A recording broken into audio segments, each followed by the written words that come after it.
Hello అండి అందరికీ.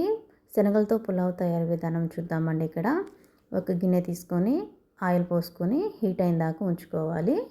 Heat కాగానే 1 బై 1 యాడ్ చేద్దామండి. ఇవి జీలకర్ర ఒక అర స్పూన్ వరకు తీసుకున్నాను. దాల్చిన చెక్క, లవంగాలు, మిరియాలు, యాలకులు, బిర్యానీ ఆకులు, జీడిపప్పు, సన్నగా తరిగినటువంటి ఆనియన్, పచ్చిమిర్చి ఒక 2 తీసుకొని అడ్డంగా కట్ చేసుకున్నానండి. ఇవి కొంచెం మెత్తపడితే చాలు, అంటే మగ్గినంత వరకు ఉంచుకొని అంతా ఒకసారి కలుపుకొని ఈ శనగలు అనేది నేను నైట్ మొత్తం నానబెట్టాను. లేదంటే కనీసం ఒక 6-7 గంటల వరకైనా నాననివ్వాలండి. ఇవి పూర్తిగా అంతా అందులో ఉడికిపోవాలి. తర్వాత సాల్ట్, కారం, మనం పచ్చిమిర్చి యాడ్ చేసాం కదా, చూసి కారం యాడ్ చేసుకోవాలి. ధనియాల పౌడర్, అల్లం పేస్టు, జీలకర్ర పౌడర్, పసుపు, పుదీనా, కొత్తిమీర యాడ్ చేసి మొత్తం ఒకసారి కలుపుకుందామండి. ఇవి లంచ్ బాక్స్లోకి చాలా ఈజీగా ప్రిపేర్ చేసి పెట్టవచ్చు, పిల్లలకి పెద్దవారికి. ఇలా పూర్తిగా ఉడికిన తర్వాత ఇక్కడ మేగడ పెరుగు తీసుకున్నానండి. ఇక్కడ నేను ఇవి మొత్తం ఒకసారి కలుపుకోవాలి.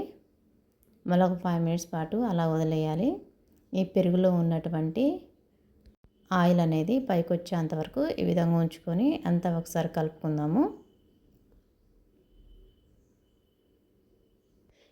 కప్పున్నర వరకు వాటర్ తీసుకుంటున్నాను. నేను హాఫ్ అన్ అవర్ ముందే రైస్ అనేది నానబెట్టుకున్నాను.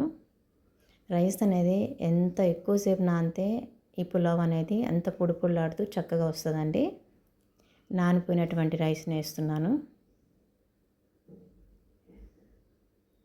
మొత్తం ఒకసారి కలుపుకొని మూత పెట్టేసి ఉడకనిద్దామండి. మధ్యలో ఒకసారి మూత తీసి మొత్తం ఒకసారి కలుపుకొని ఒక 5-15 మినిట్స్ పాటు సన్నటి మంట మీద కుక్ చేసుకోవాలి. అంతే అండి, ఎంతో టేస్టీ అయిన శనగలతో పులావ్ రెడీ.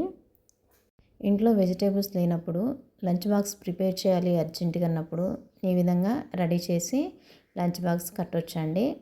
చాలా ఈజీగా టేస్టీగా శనగలతో పులావ్ రెడీ. ఫ్రెండ్స్, ఈ వీడియో నచ్చితే తప్పకుండా లైక్ చేయండి, సబ్స్క్రైబ్ చేయండి, మన ఫ్రెండ్స్కి షేర్ చేయండి.